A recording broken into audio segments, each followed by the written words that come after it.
Well, good evening, everybody, and Yes. welcome to Two Love Collective. Absolutely. Guys, this is part 10 of Divorce Is Not an Option. I urge you, if you've missed any, just head over to our YouTube page and just watch last week before, and for like literally the next like 10 videos and stuff, because we've been really like squeezing every bit of juice out of this topic, because it's such an important one. At the beginning, honestly, I must say, I didn't really think it was going to be this long. You know?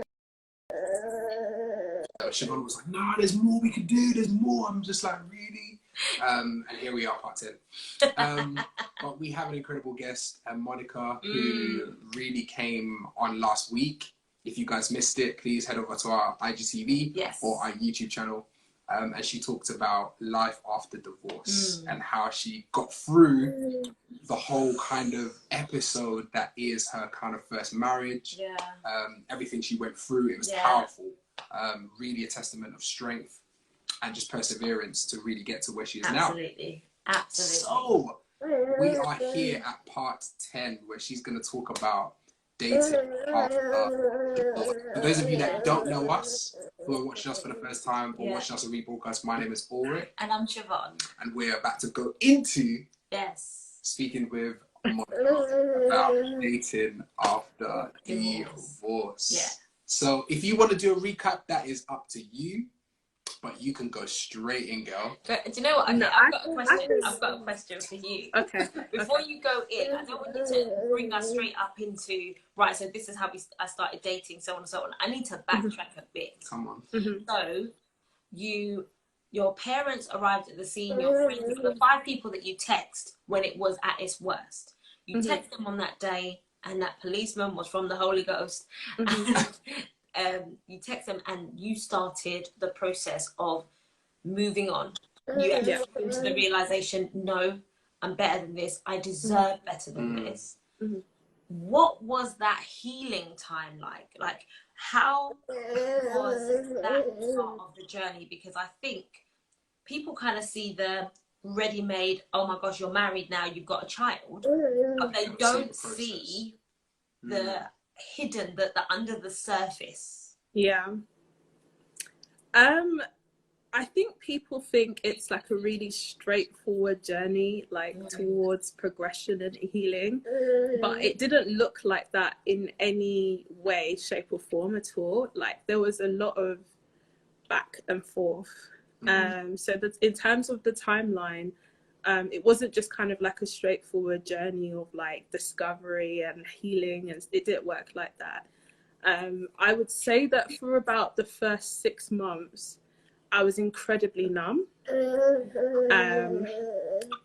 I just think I somehow was just able to get on with it. So I just got into a routine. I go to work, put on a smile on my face, get my job done, come home, cry my eyes out, eat if I have the strength to, repeat. That was literally what it was like for me for about 6 months.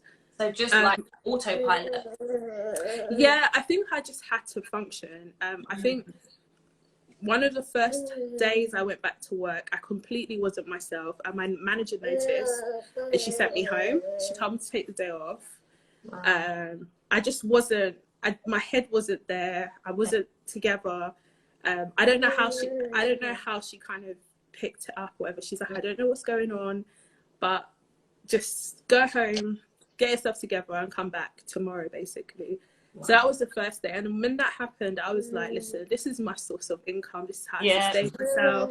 This is the way that I have any sort of like independence to even be able to have my own space. I think I shared this last week, but there was options to live with people. There was options to live with my parents. But because of how distraught I was, I didn't want anyone to see me like that. So for the beginning of January of 2016, I moved into a house share that I found on Christian Flatshare. And I think what was that one again? What was that one again? Just put it up again. Christian Flatshare. It's called Christian Flatshare. I think with some places you have to like get a reference from the church or like from someone who knows you. because they just basically want like-minded people. So I was able to find somewhere like that. I lasted about 2 months before I realized that perhaps I was having just a negative I was just down. So I wasn't, it was 2 other ladies living there, one of which was the homeowner. What was funny little one. And one of which was the homeowner. And I guess she was looking for company, like people to be able to like pray with her and chill with her and stuff like that. But I wasn't in the space to be able to do that. And so I quickly realized that if I was going to live somewhere, I needed to be alone. Because I literally would go straight to my room. I'd say hi, whatever, greeting doesn't cost me nothing, but don't ask me how I am. Don't try and engage with me. Don't say like, I don't want to talk. Like I just want to be by myself. I want to cry. I want to mourn what's gone on. I just needed my own space. And I think I quickly realized that I just needed to be in my own space. So I saved up, and that was the January. I think by like March or April, I moved out into a 1-bedroom flat, and I stayed there by myself. I think it was a good and bad decision. And I'm coming on to that because I know we're going to explore dating and all the rest of it after. I don't know how detailed you want me to get here, but as comfortable as you feel, my love. I think for the rest of that time, it was just a lot of grieving I did alone. And then there was a turning point where it wasn't necessarily a good turning point. It was a turning point where I was like, why am I wasting my tears on this guy? Like, he's here living his life, living it up, doing whatever. Like, people keep coming back to me and saying, like, what he's up to, where he's gone, where he's flown to. And I think this is what I was explaining last week. It doesn't mean that he wasn't grieving in his own way, but I just think that there are differences in terms of the way in which men and women deal with heartbreak. And I think for me, in that initial period, I just wept and got it out, and then went through kind of certain stages of healing after that. But eventually, I think with him, it caught up to him. So I think he did the macho thing to just kind of get on with it as normal and have the time of his life and do whatever. But it would have caught up to him eventually, because obviously this was a really long-term relationship. We're talking about 7-8 years here in total. So, he would have felt, he definitely, I would like to believe he would have felt something. No, he did. So I think just in terms of your question, it wasn't straightforward. I went through a period of being numb. I went through a period of just acting completely out of character. If you knew me in uni, that you wouldn't have seen me at not many uni events. In my second year, I was ACS vice president, and that's what kind of got me out. So any events we were throwing, I was there. There was actually one rave we did that I didn't attend. I came to check people's tickets and then disappeared. So I handled all the money side of stuff and made sure people had paid to get in or whatever. And I was like, guys, I'm out. Like, you're not going to catch me here. So like, even there was like one uni event that I went to, I was tricked into going. And when I got on the coach, some people started clapping. So I literally, I wasn't. Wow. Like, how did you get hate? I wasn't about like that. But then all of a sudden, Stella got her groove back.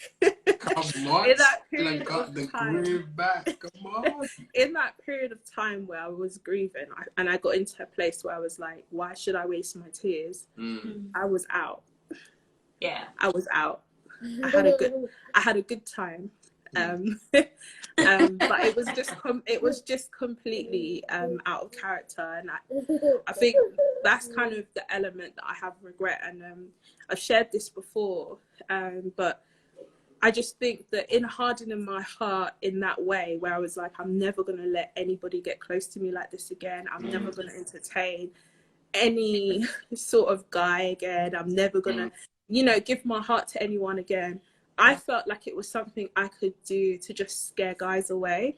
I didn't realize that it was massively affecting who I am. I'm an incredibly open and loving person, and I became really quite harsh and just distant and cold, and didn't just affect the people I wanted to keep away, it affected those around me who wanted to be close to me in that time, who wanted to support me through what I was going through, but I wouldn't let them. And it took one of my friends, she always says that she can't remember this. I can see her in the live, but I remember it because it was the turning point. And I think for me, that was the real start of my healing journey. But she came to have a conversation with me in my house about it. And she ended up weeping, and she was like, I just don't recognize who you are anymore. Like, I miss my friend. I miss that person who would encourage me. I wish that person that would pray and fast with me. I miss that person, you know, who just loved God, who, you know, loved life, who was, you know, she just really missed who I was as a person. And like I said, she's someone I used to call Ice Queen. Both of us, you would rarely see us cry. But to see her cry like that, it really did touch me. It hit somewhere. It caused something to click in my brain. And I think for me, that's when I started to get my life together, I would say. Wow. Thank God for that friend, for those kind of friends, because you know what, like when you're wilding out and you're doing your thing because you are hurting, you're pushing everyone away. And some people who don't know you and don't have your back, they won't stay by your side when you're going through your worst point. They'll be like, I've been there all this time and you're wilding out, you're kicking me to the curb, I'm out as well. And that's when you need them the most. And the fact that what the friend didn't do is trying to tell you what you needed to do and tell you about yourself. That friend was actually telling you what they miss about you. And just like revisiting that love. And I think even like, so powerful, but even before we get into like relationship stuff, that in itself is how we are to communicate with our husband and our wife, in the effect that when we've had an argument, we've had a fallout, people are changing, things are going differently, not to confront in confrontation, not to pull them up and dress them down and tell them about themselves, but actually love, reach out to that place where you originally first met, the things that you fell in love with each other about. And the fact that your friend said, you know, I miss those things, I miss you. It kind of helped you to get back to yourself, to be like, no, I have to make this change. And I think, wow, that's it's almost like it's almost like when God asked Adam's like, where are you? Like, absolutely. What's going on? Do you know what I mean? Like, where have you gone? Where we used to meet in the cool of the day. Like, what's going on? Why are you hiding? No, I was very distant in that time. It's weird because I was still in church. That's the thing. I was still in church. For the most part, I would sit. If you know how church is set up, I used to sit upstairs before I eventually started sitting downstairs. But even though I was on time, that's the one thing. It doesn't matter where I went the night before. I was still there. I think I was just waiting for God to do something. I was waiting on something, and I would be upstairs, and most times I would just cry, and I would leave before the end so no one could see me. So I would leave maybe 5-10 minutes before it ended and just messaged a few people that I was close to there to say, I've gone. Like, see you later kind of thing. But yeah, at some point, like I said, there was a turning point, and in terms of what I was saying about kind of hardening my heart, I think that was kind of in all senses, and I was just very angry. Very, very angry. I love what you shared, that in the midst of all of it, you actually still came to church, because you know, when you go through something like that, especially to the extent that you went through it, many could be like, do you know what, God, I'm out. People say I'm out for even less than that. Let's be real. It's so true. Let's be real. So God don't come through on a lottery number or on a certain job. They're like, you ain't real, I'm out. It's real though, but it's just real human emotions, and it's the way in which you hold those things dear and how it impacts you. For me, my idol was my relationship, and that was like the biggest thing for me. So that would be the thing that affects you, but it may be your job, it may be something else, but sometimes when you go through this, it's not only the anger, it's also the shame. Yeah. And so I always talk about the role that we, the church, have to play in loving on and nurturing one another, because there's a grace and there's a mercy that God shows that many of us haven't quite gotten to a point where we can emulate that. And so for the person whose job may have ended, that might be that thing that was keeping them going. Yeah. It may seem trivial, but we just don't know the way in which it affects people. It may just be the last straw in a string of many different things. So I try my hardest just to not kind of have any kind of preconceived ideas about the way in which someone may react to a particular situation, because everybody's not wired the same way. And just because I was there physically, like spiritually, mentally, emotionally, I was completely shattered. So it was a physical presence, and it was almost because I am kind of bold and quite daring at times. It's like, God, do something then. Like let's see this thing you want to do Show it. me if you're So that's kind of more of the attitude that I was coming with, if I'm completely honest. Like, you moved then, innit? Like, do something. Come on then, if you're God, then show me. Yeah, show me. Send the fire down and just lick up all this water and wet the cloth and let it be dry on the other. Show me. Yeah. It's fantastic. And you know what? That's God. That's God is like, you see that? Man. You see that? That's the same reason why have you considered my son Job? Because he says, that's the boldest right there that would say, in the midst of everything, all right, show me your God. Show me your hand. Show me something right now. Show me that I'm not going crazy, that you're actually in this thing. And that you come through and you do what you say you're going to do. 100%. So, okay, so this is the turning point. You start, okay, so you did your thing, had a little wily time, and then you got back into it with your friend and you said, you know what, I need to change. I need to come back to myself. What happened next? What happened? How did you close the gap from being completely shattered mentally, spiritually, emotionally, psychologically, to get into a point where you even let that side of you open again? Yes. So you believe in love again. Because what you've done is you've created this suspense of how deep and how hurt you were. Yes. Yeah. But it almost feels like there's now this kind of light at the end of the tunnel. Yeah. So how did you get there?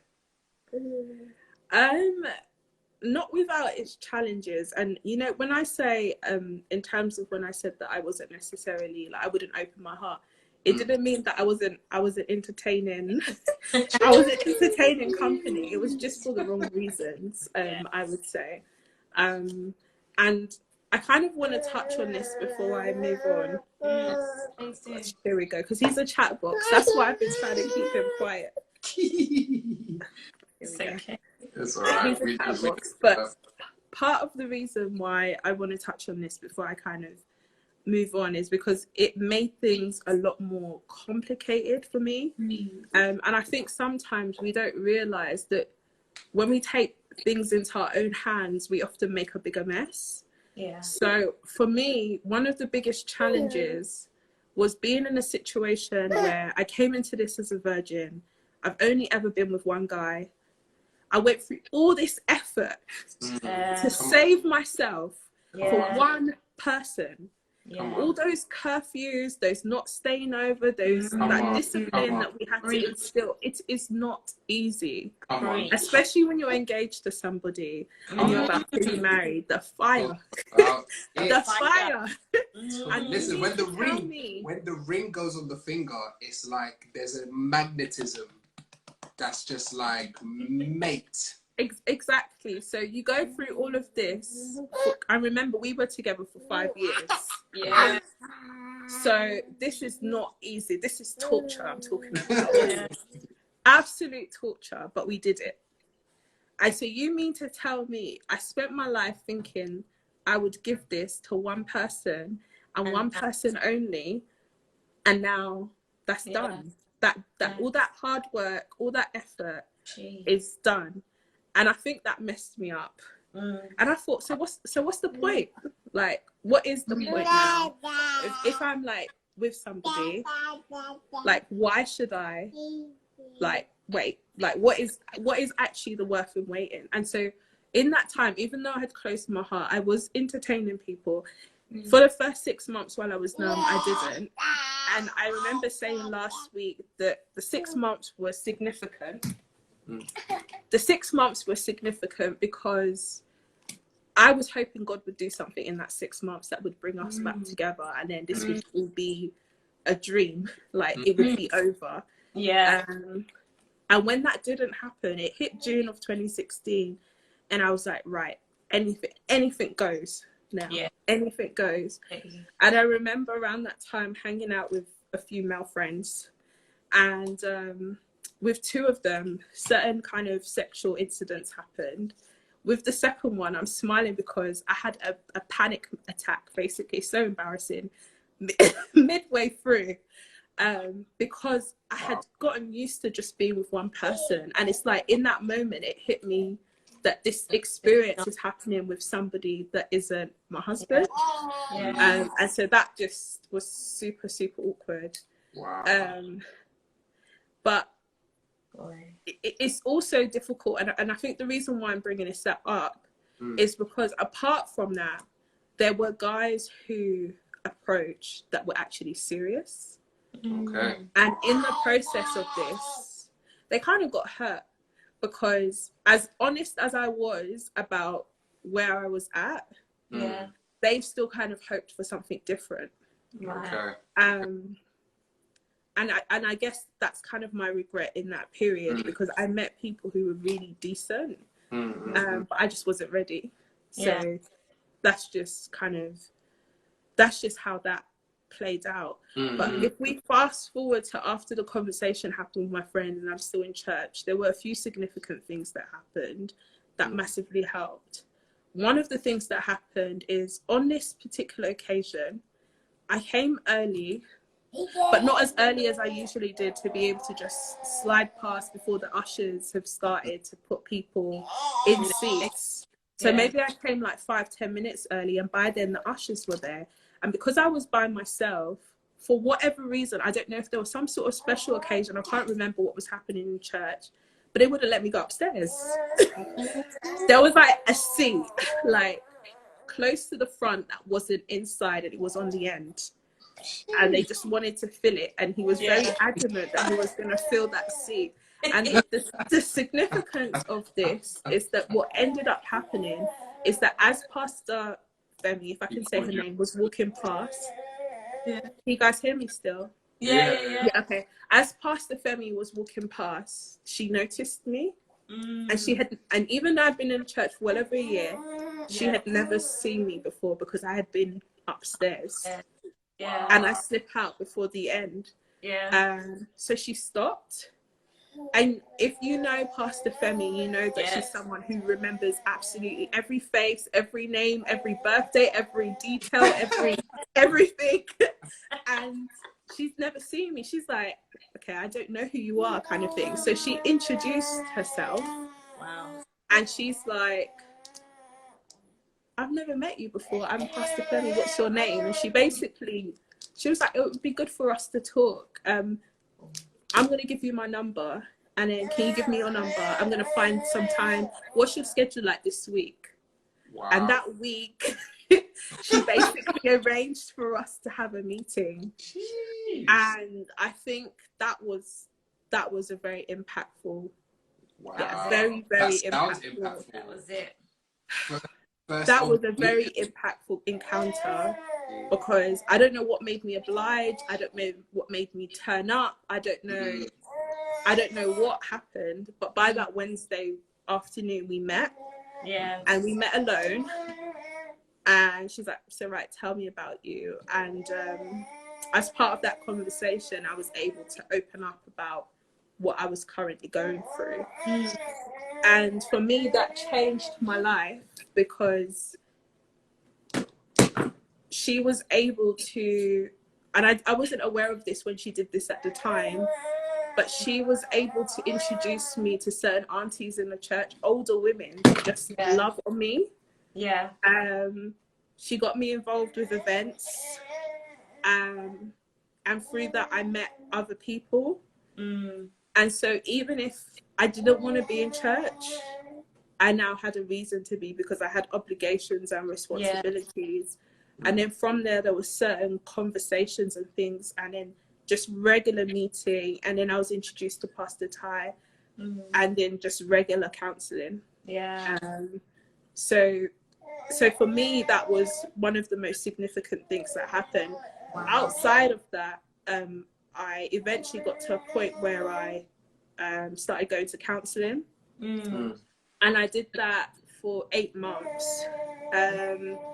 At first, it was supposed to kind of be bereavement counselling, and it wasn't necessarily to do with the relationship. It was because I was grieving a friend of mine who passed away, and it massively impacted me because she's someone I felt really comfortable speaking to. But that 8 months of counselling also changed my life. Guys, I'm going to remove my son, otherwise he's going to be making this noise for the rest of the live. So I think my husband gave me a signal that he's finished. If you give me 2 seconds, I'm taking him upstairs. Okay, yeah, that's cool. So guys, man, I know that you guys have been enjoying it as much as we have been enjoying it.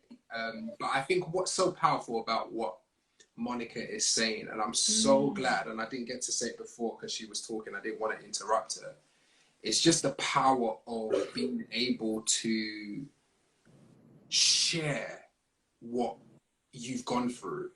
Because some of the things that she's shared, oh, there goes our little one. So yeah, the ladies have left me, so I'm on my Jack Jones. No, but what's really powerful about what she shared today, is just the transparency. And I really hope that those of you that are watching are kind of realizing, because I think sometimes it's really difficult to share your pain, and sometimes it's really difficult to share your struggle as well.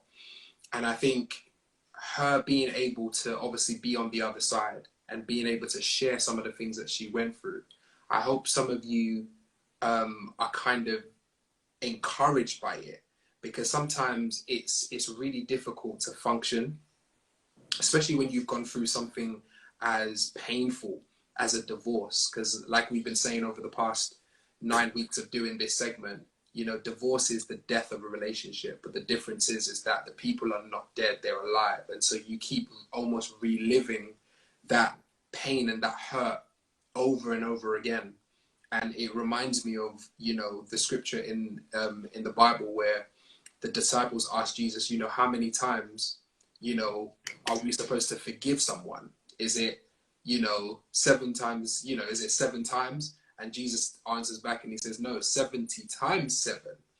But one of the things Siobhan kind of shared with me about that scripture was that the reason why it needed to be 490 times was because it wasn't so much about you forgiving the thing or the act or the situation, but it's actually the mental trauma that that situation or that thing does to you continually. Because I don't know about you guys, but when I've gone through, you know, heartbreak in whichever form it's been, I'm always thinking about it continually. If somebody's done something to me, because unforgiveness was my issue. I used to hate people, especially people who like hurt me and stuff. Do you know what I mean? Because I always used to think that people did it intentionally. So I had issues with forgiveness. Do you understand? And it's only when I got married, really it was kind of the process before getting married that I really had to deal with my relationship with my dad and all that kind of stuff, and really get into the root of why I was finding it so difficult to forgive people. But get into that kind of side of you and understanding that, look, this forgiving process is something that's continual, and that's only one side, because there's also the kind of forgiving of yourself. That's even bigger than the person. That was the hardest part for me. Yeah. Do you understand what I'm saying? Forgiving yourself, because at the end of the day, you kind of feel like you made the mistake. It's your fault. Do you know what I mean? And you internalize things. But I just think, thank you so much, Monica, for sharing and just the transparency, because trust me, I'm learning a lot. I'm learning a lot, even about myself, just listening to some of the things that you're saying, because, you know, this is how we sharpen each other. That's why the Bible says, you know, iron sharpeneth iron, because we have to get to a place of vulnerability with each other. And I think even in church, we like to kind of, you know, we like to give this impression that we've got it all together. Do you get what I'm saying? That nothing can break us. But actually, we're human. We're not perfect. We make mistakes every single day. That's why we need grace. Hello, people. You know what? It's actually something that I'm so passionate about, and it's the reason why I started doing what I was doing. Because as time went on, and I started to go through my healing process, and I got more comfortable kind of showing up and addressing these issues.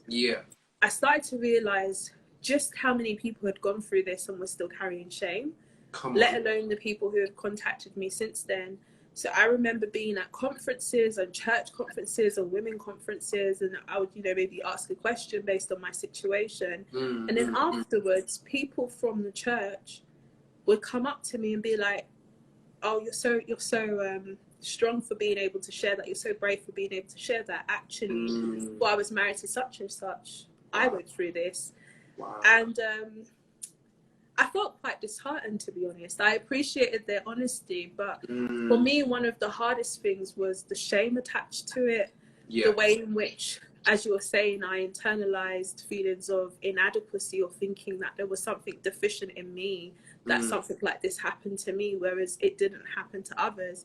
And I think it was especially the way in which it rocked my faith is like, when you do things a certain type of way and you follow God's order and it doesn't work out, and you see those who maybe had kids first or did things kind of slightly differently and they're thriving, it can feel like such a slap in the face. So it was just, I felt really isolated in that shame and really isolated in what I was going through.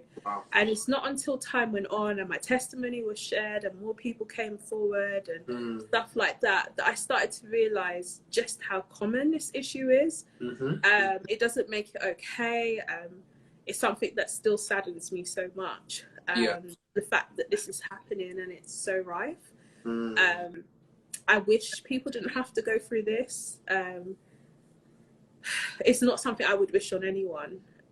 It's the worst thing that's ever happened to me in my life, I would say. More painful than some of the experiences of loss and grief I've had. So when I hear that other people are going through like marital situations and trauma in their relationships, it really saddens me, because I know the pain and I understand it. But the reason why I'm so vulnerable and so vocal about this is to try and eliminate the shame that I felt, to try and eliminate the feelings of isolation, because I feel like it's in those moments that the devil really tries to have the victory. 100%. Just really kind of impacts people. I was having a conversation with some counsellors, and they were telling me about the number of people they know who've committed suicide after divorce. And it's just really, really sad. And we see it and we hear about it. And often we say, oh, why didn't this person speak to me? Or why didn't this person open up? And I always ask people, you know, to constantly reflect on just how approachable they are, the words in which they use that people may be sensitive to, that may make people feel like they're being judged, and just to be kinder, more understanding people, that can meet someone at their point of need. One of the things I recognized is, because we were young, there were just so many people who were completely inexperienced or didn't really know how to deal with it. And thinking about it, that's fine. I think sometimes when we try to support people, we think we have to have the solution or the answers. And sometimes it's just being there that's enough. It's just listening that's enough. It's just pointing them to a person that may be able to help, or may have the answers that can help. I don't think we have to be the ones to have the answers. And I don't think that's enough I think we need to care enough. That's another thing, to be there too. I think we get so wrapped up in our own lives and in what's going on with us that sometimes we forget to be benevolent to other people, to be there for other people, especially when you know that someone's going through something. If they are brave enough to open up, don't disappear, follow up, like a how are you, dropping a text every now and then could make all the difference 100%. At very specific points in need. And I realized that the way in which I was blessed, and it's something that I actually prayed for a very long time, because there was a point in time in my life when I was a teenager where, because I was very sporty and stuff, I had lots of male friends, but I didn't have female friends. So something I prayed for, and I realized now that I really reaped the rewards of that, because it was the sisters and the circle that I had that really held me up and kept me. And I think that they didn't necessarily know what to say or know what to do, but they were there. They were there. Definitely. I think Monica's already said it. If you are going through a situation like this, please reach out to someone. Do you know what I mean? Because sometimes you just need to get it off your chest. So true. Because a lot of, you know, when I was studying counseling, it's like sometimes your healing comes by just getting it out. Because sometimes it's not even that you don't know what to do or what the answer to your problem is. Most times, about 80% of the time, you already know what you need to do. The issue is you just need an outlet just to get the information out, so that you can actually, it's almost like as you get the information out, it's like it enables you to kind of process things and see things from a different perspective. So if you are going through it, guys, listen, don't be afraid to, you know, please speak out. Don't wait for it to get to a point where you're so deep in despair that you don't you can't even do it. Like, just act.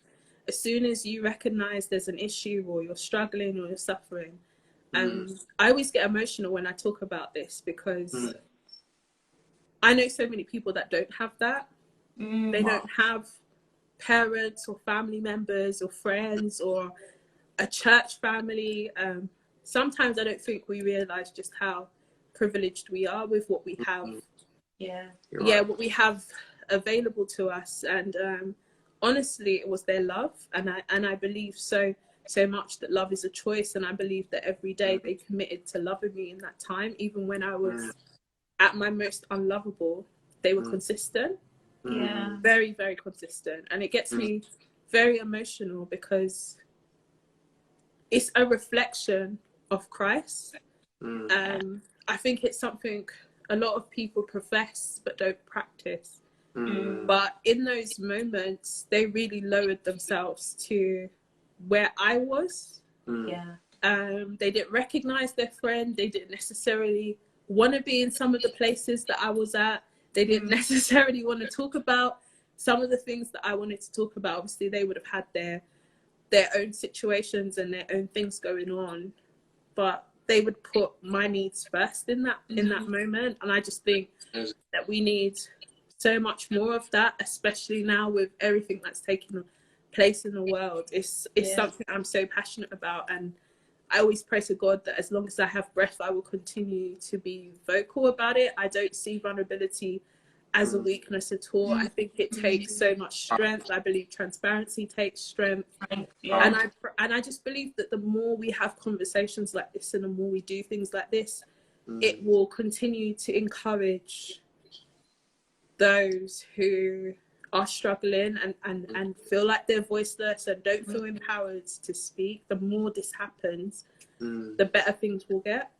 Yeah, absolutely. And I thank you, because even, like, as you said, that every time you share it, it gets you emotional, and yet you still allow yourself to share it. You know, like when we make ourselves vulnerable and we share our transparency, we can say, you know, I don't want to, I'm not doing it again. But we thank you so much, Monica, for coming here on our platform and just sharing again, because it is powerful and it does have a mighty impact. Definitely. So we got about maybe 15 minutes. Yeah. It's not enough time. It's just not even enough time. Exactly. But we need you. We need to hear about how things shifted. Yeah. So you have the counselling, so on and so on. Yeah, I think so. As I said, I did 8 months of counselling. I went every Tuesday, and then obviously I had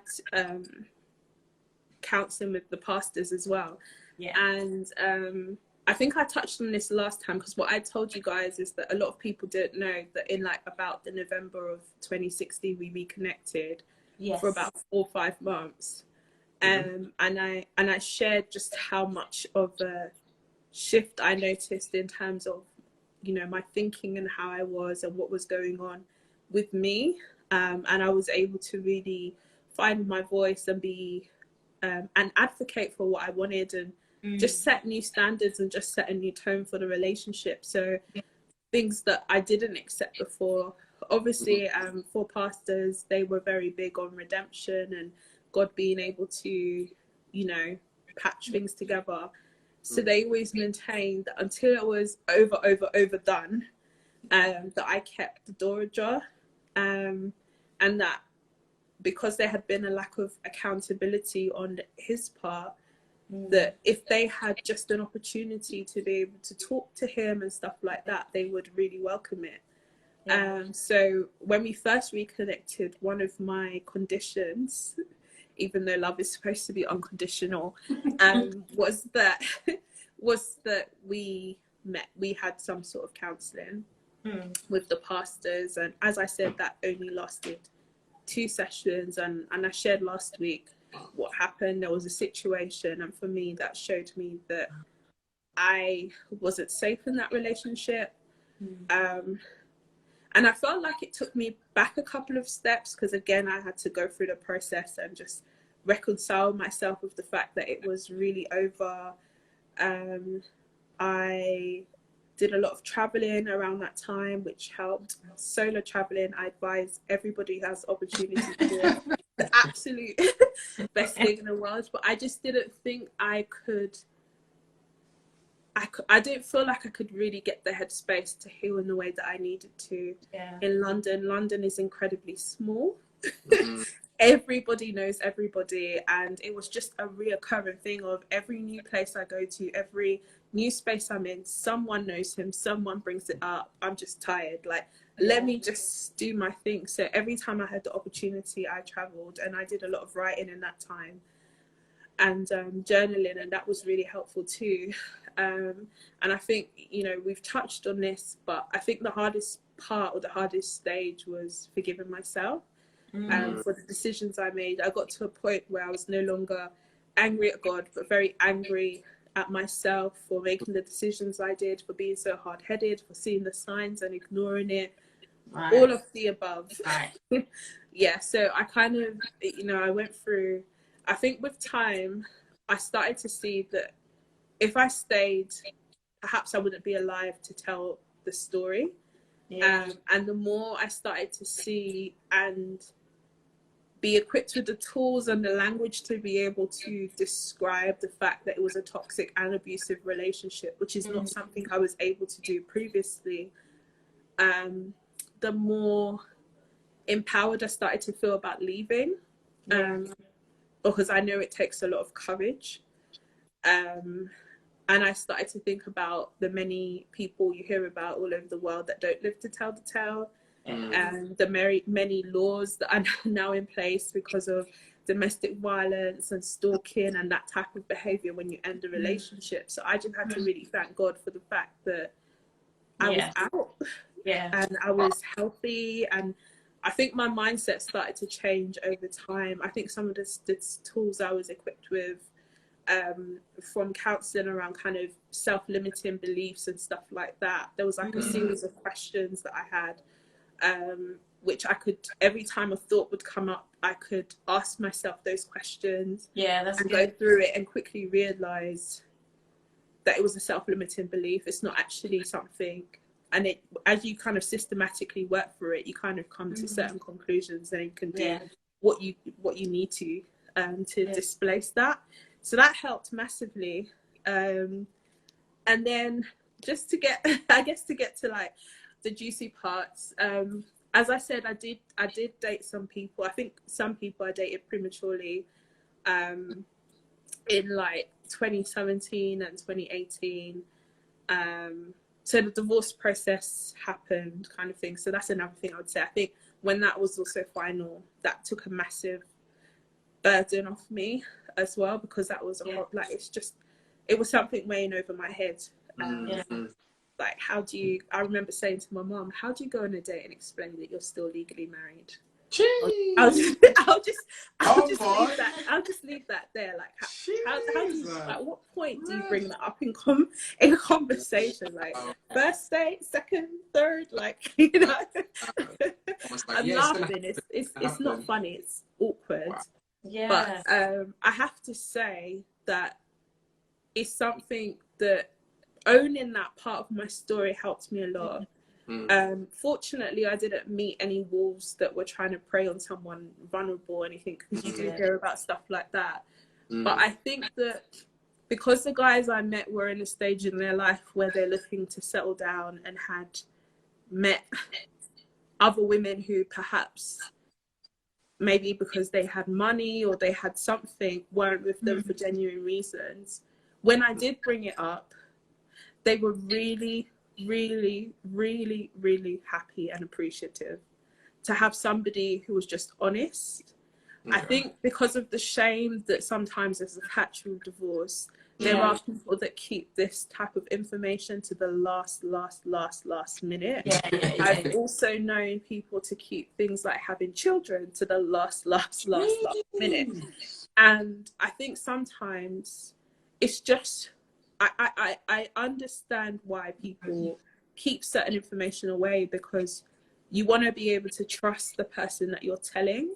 But I think I put myself in their shoes, and I'm like, if I met someone and they had something so significant happen in their life, and they allowed me to get to know them and love them, and then told me, how would I feel? And I wanted to be upfront, and be able to just say, listen, this is the situation. So whenever stuff about like past relationships would come up, or like last relationship in a conversation, no matter whether it's the first date, second date, I would also always be honest and say, by the way, you know, I was married, and I wouldn't go into the details of what happened because I didn't think it was appropriate. But I would be upfront enough to say, this is, you know, my situation. Like, you know, I was in a long-term relationship. We did get married. We're no longer married, kind of thing.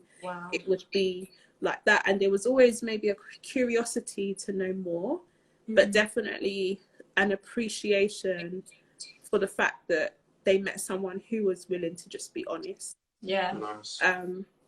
So I think like, it's so powerful. And even as you're saying that, I think on the one hand, you put yourself in their shoes, but when I'm hearing you say, it just sounds to me like, you know what? You are safeguarding yourself. 100. Don't get too emotionally involved with anybody and then tell them what's going on with you, and then they run, because you don't want that. Tell them from the start. Tell them from the start, so that if you have anybody who stays, they're staying because they've accepted all of that.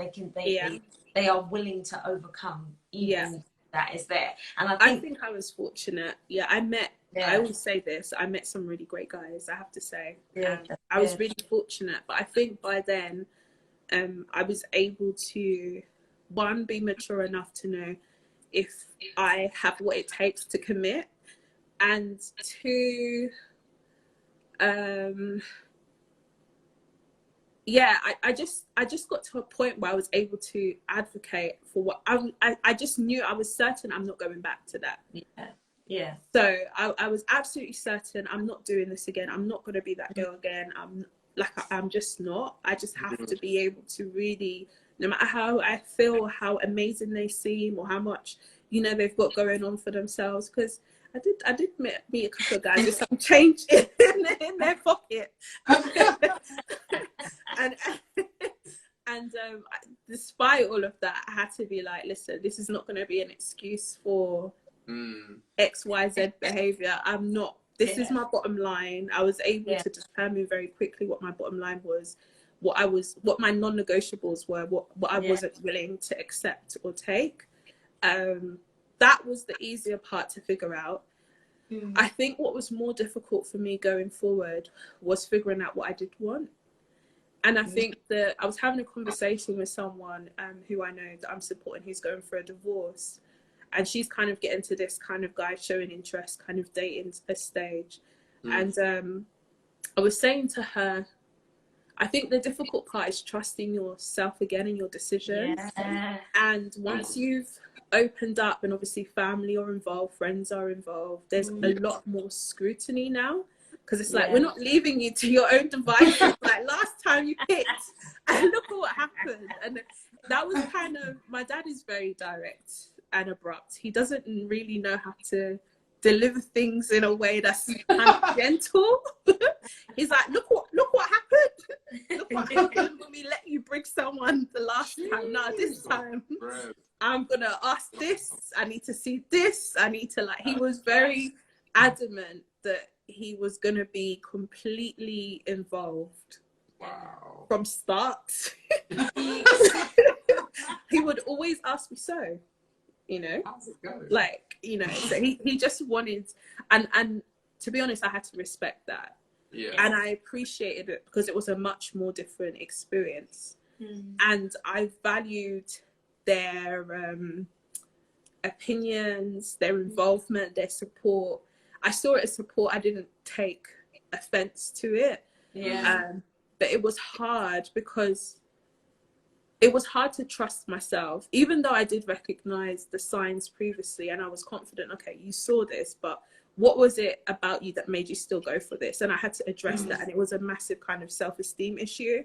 And I think that made that part easier. But I think getting to a point where you trust yourself, and I think for me, one of the biggest things was deciding if I wanted to be with an alpha male again. And how I defined an alpha male, that was something. Because I'm a strong personality. I always felt that I needed someone who can put me in place. You always hear people say that. Someone So you said alpha male. I had to you need to just break down what I don't know. means. I don't know if I can. That is a powerful statement. I don't know if I can break that down, but what I will say is this. And this is what became important to me. I totally appreciate masculinity. There were certain expectations I had of a man, and I still do. But what was really, really important to me is having somebody who was secure in themselves, so much so that who I am didn't intimidate them. And I think I was misunderstanding it. So I thought it was about being with an alpha male until I was with somebody who I completely dominated, and I hated it. I hated the fact that he wouldn't speak up for himself. I hated the fact that he let me. Someone said those alpha males can be dicey. I thought it was about being an alpha male, and it's not necessarily about that.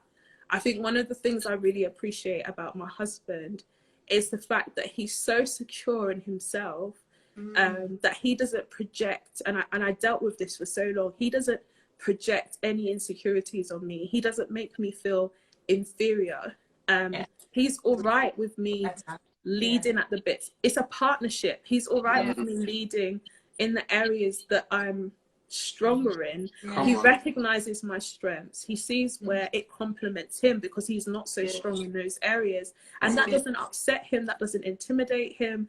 He's confident in who he is. So I was calling it alpha male and talking about it in that sense. But it was not until I started dating and having certain experiences that I realized, actually, this is not what it is that I'm trying to articulate or find. It's actually that I just want someone who values what I bring to the table and is comfortable with that and is my friend and who has respect for me. That is what matters to me more. So with time, I was able to kind of figure that out.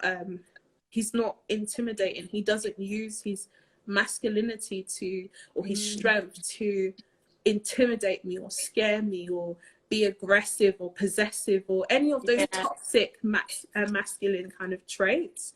He uses it to nurture. He uses it to protect. He uses it to provide. And that is what it took time to understand that and to appreciate that with certain experiences.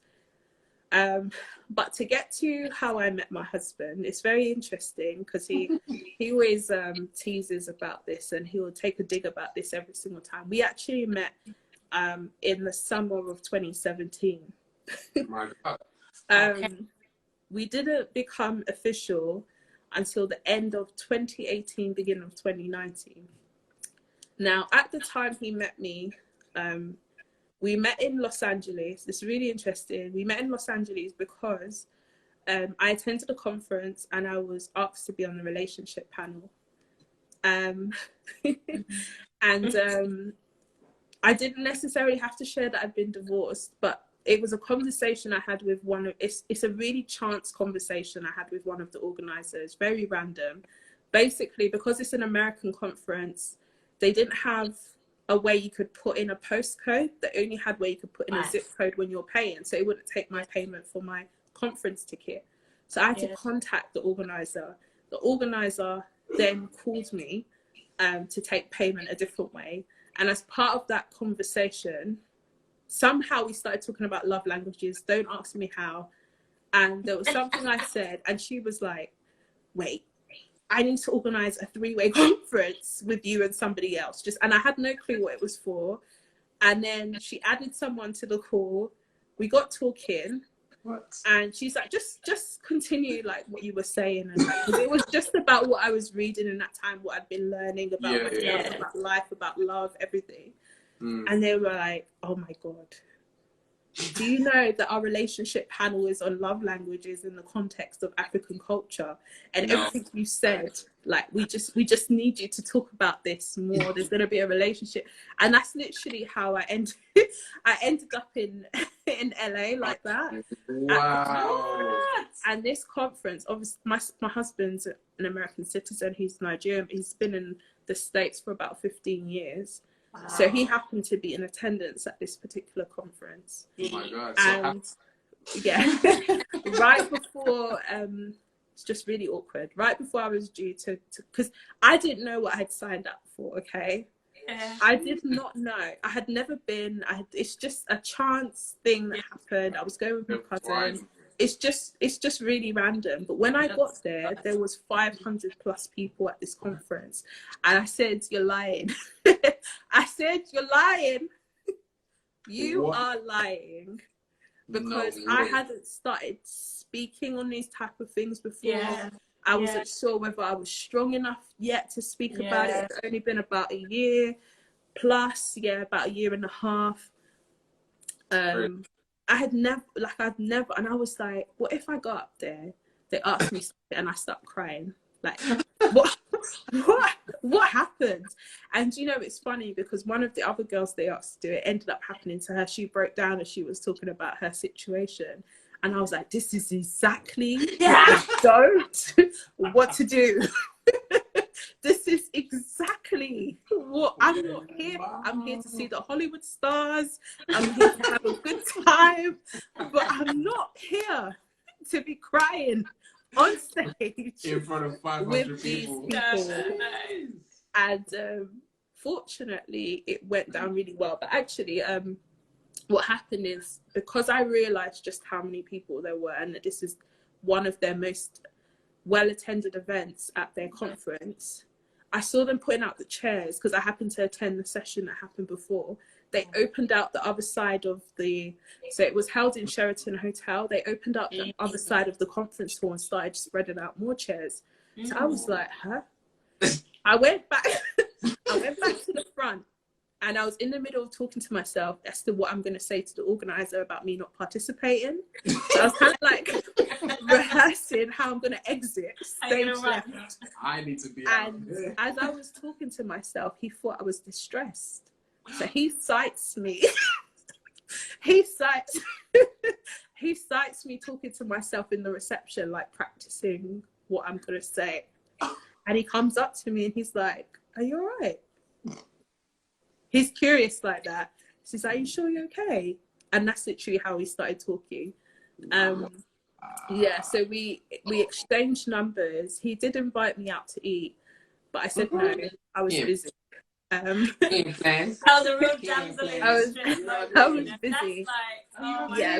And then I went back to London, and then we got talking a bit more. He realised I'm based in London, and it was just like, okay, whatever. I think we added each other on Snapchat, and then that was it. Like occasionally we would talk. We had some really lengthy conversations on occasion, and then other times we didn't. There would be like months that would pass without us talking. I dated other people in that time. He dated other people in that time. Oh, wow. But he would always keep coming back. Oh, Jesus. He would always, he would always, I didn't know what his intention. I don't know what his intention was at that time, but I think he gauged that I wasn't ready. And I was honest enough to tell him about my previous situation and being married before, and that I'm just doing my thing kind of thing. That's kind of amazing. Look at God. Look, he will orchestrate for honestly, you to go it does not make sense. around This girl world. From East London, it does not make sense. He For lives you in San to Diego. meet I went there. the person you're supposed Crazy. to marry. Crazy. Guys, I hope you guys are encouraged at home. It's a crazy after hearing situation. that, you can't say that God isn't able to do it. Completely unexpected. But when I tell you this was the shortest courtship ever, like he wasn't on no long thing. Like he was not playing games.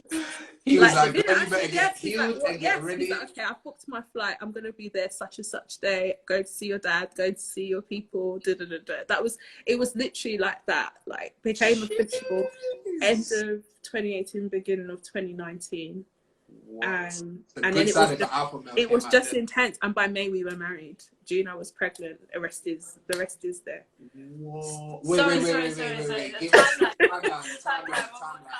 Timeline, please. I said we became official probably like January-ish of 2019. Like we started having that conversation about end of December. January. By April he'd seen my parents propose, etc. May we got married. June I got pregnant. Just like that.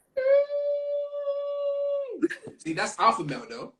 That's true alpha male right there. You know what I mean? I think from when we first met, he was basically certain this was it. Yeah. But I just wasn't in that space. So he said every time he used to pop up, it was just to check whether I was ready or not and gauge what I was at. So he was just like, eventually this is gonna happen. Yeah. So he would did he say that he got like a I think with you'd have to talk to him. My husband's peculiar in the sense that I think he's just someone who's very decisive and very focused. He knows what he wants. That's it. You know what you want. And he knows what he was looking for.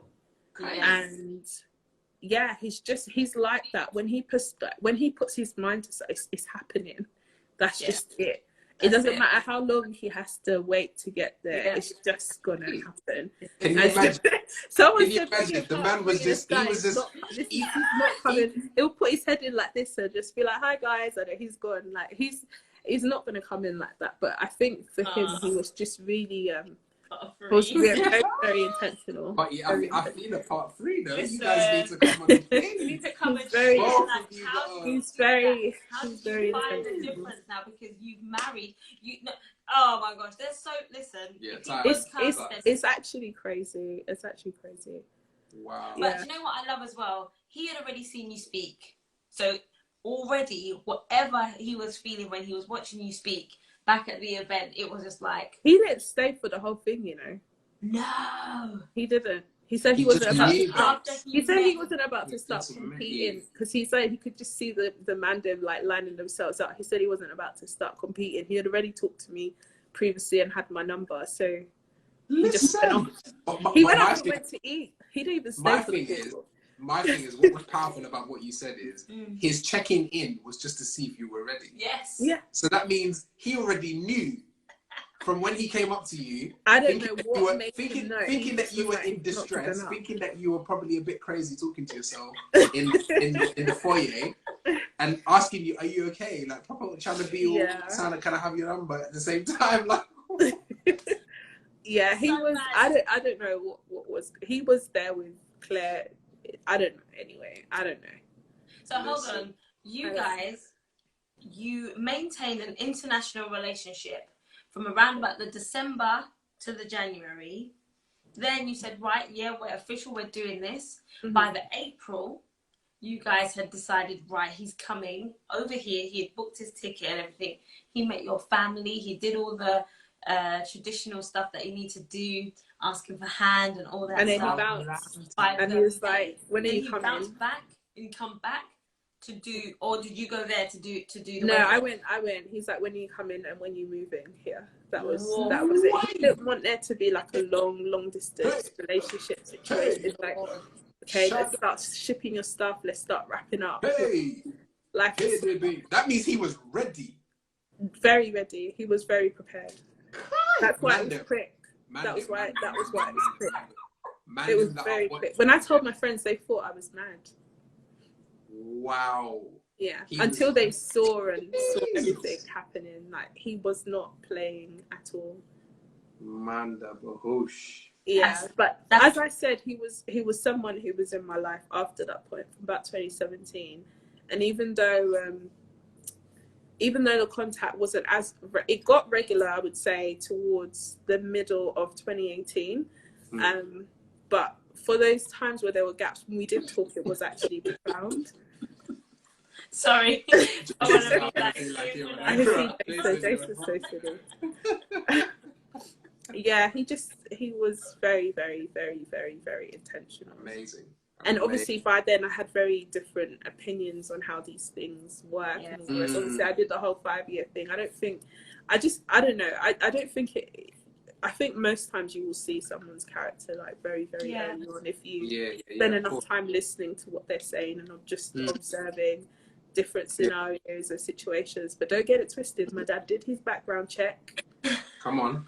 My dad did send his village people and all the rest of it to go check out this family, find out what he can about them, go visit. He sent my cousins to his investigator, where he lives, to go ask random people on the street, what do you know about this family and whatever. My dad did his due diligence. He was not signing anything off until...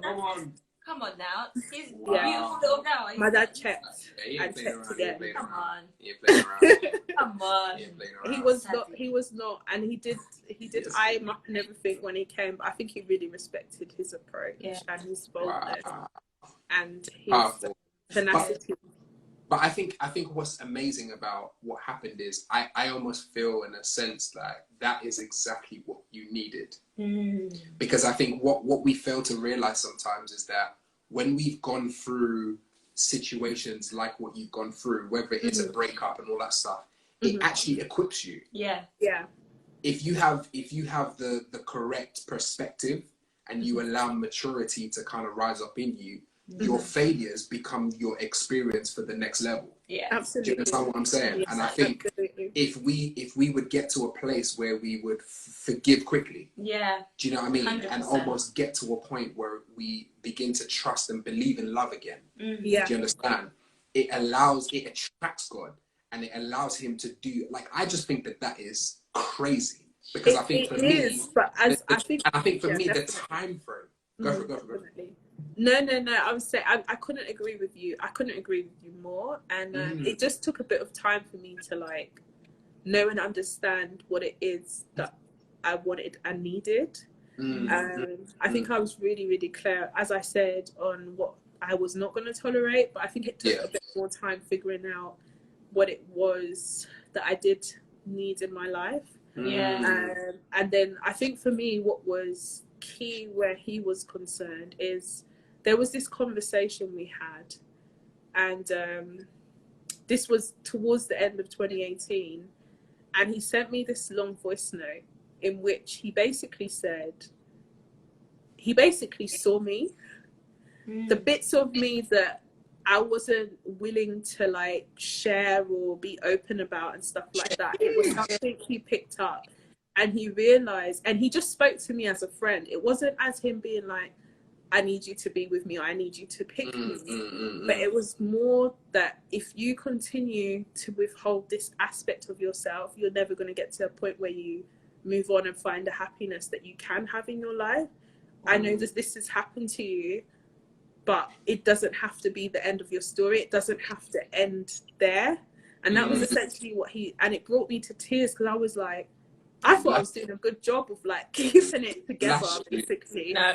But he was able to kind of just really read and just see through me. And I think it was after that voice note that I started to see things a bit differently. Like, wow, this is actually someone who's very intentional about me, who's actually taken the time to observe and study me, not just the bits that I'm presenting to him, like over this kind of FaceTime or conversation, but he's actually seeing past all of that and looking deeper, and I really valued that. Absolutely. Powerful. Powerful. Soon. We ain't never gone over an hour like this. Not like I'm so sorry, guys. I know it's so disruptive. It was needed. Nothing. Baby making all sorts of noise and not being kind the way Listen, happens. you need to go back and look at some of our lives. Hello. When we've got Cyrus. Oh, really? Monica, I have to just say thank you so much for your testimony, because what you have confirmed is that, one, you can believe in love again. Come on. Two, that no matter how broken, how deeply hurt you've been, there is a reviver. There is an opportunity for change. God will always find you. That's it. That's He will. Okay. God will find you. Sorry, that was a little private moment. Jesus. Anyway, all live. God will find you. Yes. God will find you, guys. But can I just put a slight disclaimer on that though, because I do want to say that for me, the most incredible part of the journey was the self-discovery, the learning to love myself again in a really new way. Just finding joy and peace within myself again, like being peace of mind is just I don't think it's something we recognize and appreciate. Just having, when you go to sleep at night and you lay, just not having all sorts of thoughts and things going on, just having peace of mind and being able to just rest. Like, I think part of the danger sometimes, and I think that this is part of the thing that creates the pressure and causes people to jump into relationships and jump into marriages, is especially for women, like making marriage this prize, this club, this, you know, like if you haven't arrived here, you're not enough. And it's so not true. Like there is so much more to like who we've been called to be, like who we've been designed to be. And the fact that you're not there by a certain age, or you're not doing this, or you're not doing what society says you should be doing, does not mean that you're a failure, does not mean you're inadequate, does not mean you are not enough. And so I know that part of my story is this testimony of finding love again, of being a mum now and all the rest of it. And that's absolutely fantastic. And I thank God for that every day.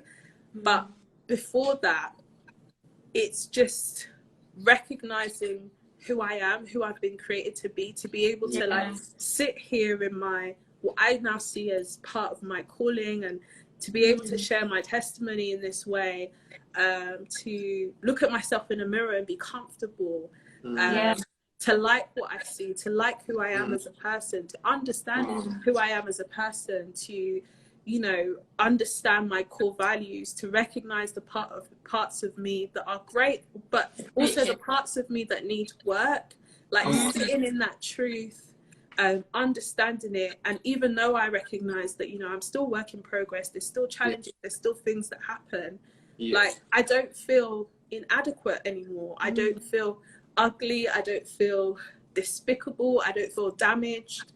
And that for me is where I'm so like grateful, because I feel like if not for that, I would be in the same cycle. I would have just jumped into something else that is destined to fail, because I haven't changed. Because as much as, you know, I've highlighted some of the things that happened that led to it, I picked him, I was part of that. It takes two. And there were bits about me that, you know, he will tell you that he didn't like. And one of those things was this, he always used to speak about this image thing that I had going on.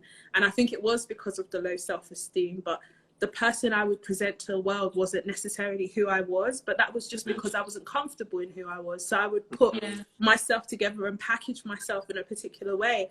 And that was something I reflected a lot on a lot after, because he used to think I did things for show or because people were coming around or whatever. But just being able to sit in that and work on it and not berate myself anymore, put myself down because I am that way, but to recognize that and be able to work on it. Like, you don't have to be married to be complete. Come on. You don't. That's not, you're not going to find who you are necessarily in that. Another person is not going to complete you. Like, you just need to recognize that. And if you go into marriage with that kind of expectation, you put a really unfair burden and you bring a baggage, an unattainable goal that another person can't fulfill. And then it just makes that person then feel inadequate because they're not doing or fulfilling what they expect you to fulfill. I think we need to start going into marriage thinking about what it is that we bring to the table. Are we up to the mark? Are we up to the standard? Because I think that's what's really going to start to heal. That's what's only going to start to heal marriages. We can't keep running and trying to fill voids and putting, you know, all these expectations on people. But yeah, I just wanted to get that out, because I know it's great that, you know, I'm remarried, but there was a process that happened, and you know, for me it took a certain amount of time. For others it may take 10 years, it may take longer, but I just think it's really important to go on that journey, because there's a reason why second marriages, the divorce rates are even higher than first marriages, and oftentimes it's because people bring in the same patterns of behavior to their next relationship. They think it's the other person and just the other person alone, and then they end up in a situation where it crashes and burns again.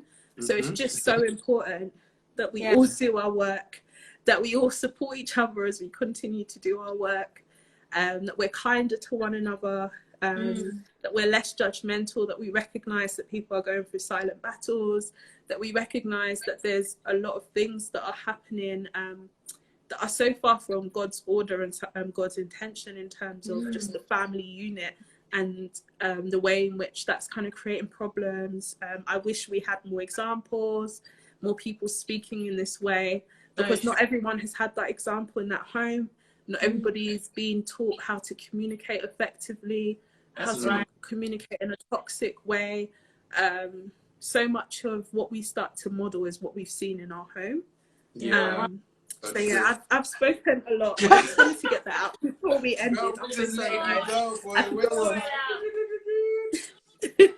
I could go on, but these are just some of the things that I've observed as thank you so much, because I think what you embody in so many ways why we even started this whole To Love Collective journey, because it's about getting people to that very place to believe in love again, because some of us have gone through so many hurts, whether it's internal in terms of ourselves, you know, our families, our siblings, past relationships, and sometimes these things hinder us from having, you know, everything that God has for us. Do you know what I mean? But essentially what you're saying is self-discovery.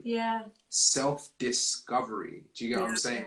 me, myself, and I looking inward Yourself. instead of outward is what we need to do so that we make the right decisions. Do you know what I'm saying? That when we're in a situation like what you were in, where you were seeing the signs but ignoring them, you now have a strength and the confidence to be able to say, no, actually, this is not, you know, this is my standard, and I'm not going to compromise. Do you know what I mean? But yeah, thank you so much. Wow, no problem, guys. I'm sorry we're like over. I know it's really late in listen, I didn't even know Instagram had allowed us to go beyond the hour, so I thank God for Oh, that. really? Yeah. Oh yeah, that's actually true. It used to cut off after an hour, but yeah, no, I'm just really happy that I had the opportunity to share with you guys and talk on this. I really, really do hope it's helped people in some way or another, because I know that it's really tough when you are waiting and you get to a stage and you see people kind of doing things that you desire. It can make it really, really difficult. But honestly, I'm telling you guys, you don't want to go through what I went through. Wait, please.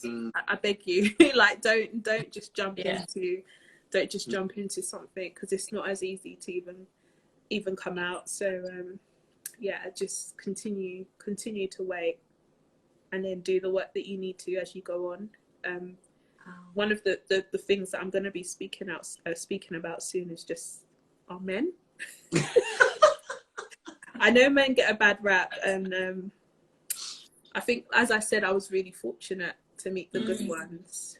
But I've been having this conversation. So many of my single female friends just have it all going on, and I just really don't see the equivalent at that standard. Oh, Jesus. So, yeah, it's rough, okay. but we have to speak on it. I'm going to be speaking on it anyway, because yeah, I like to do a lot of matchmaking, and unfortunately, I'm starting to run out of men. Ooh. Do you know what? And I said men, not boys, not little boys, men. No, you're not wrong. You're not wrong. You're not wrong. We have had people come to us and say, "Do you know?" And we're like, "Do you know any guys?" I'm like, they're all married. I'm looking at my list. Or not worth the connection. It's just one of the two. Exactly. When you start going through the list, and you're like, no, that person's not ready. That person's not ready. That person's not ready. No, I wouldn't recommend him to anyone. It was actually scary. Like, nah, come on. Something is going on here, and I think being a boy mum, I'm so much more conscious of it now, and I see it. Yeah. And I've been saying, listen, your mum thinks you're nice, but you are not nice. That is not the measure. That's not the standard. That's not who needs to tell you about yourself. Your mum, she loves you. Yeah. We don't. I would tell you if you want me to. That's too funny. Oh my God. And we got two boys. I hate it. Listen. No, I can't. I have to make him. I have to raise him to be something that I can be proud of. Like, honestly, it's important. Listen, trust me. You have to move to them, man. Yeah. You have to move to them and just show them from early. But yeah, we're gonna start going into parenting too. But Monica, listen, it has been absolutely amazing speaking to you. Thank you so much again for joining us. Part 3, I don't know if your husband wants to join us. I think I've said more than enough at this point, honestly. I think for now I just need to go take a nap, because today has been one of those days. But we got through it. We got through it. Hear you. We totally did. Yes. But thank you so much again. Thank you guys. I really appreciate it. Yeah, we'll speak soon. Yeah, thank you to all our guests, and we'll be here same time next week without fail. Bless you guys. Take care. Thank you guys. Take care, guys. Bye. Bye. We'll see what we can do, guys. We'll see what we can do. Guys, I have nothing more to say. I've given you everything, honestly. She's empty, guys. She's empty. All right, guys. Take care. See you guys next week. 9 p.m. GMT. Peace out, guys. Bye. Thank you.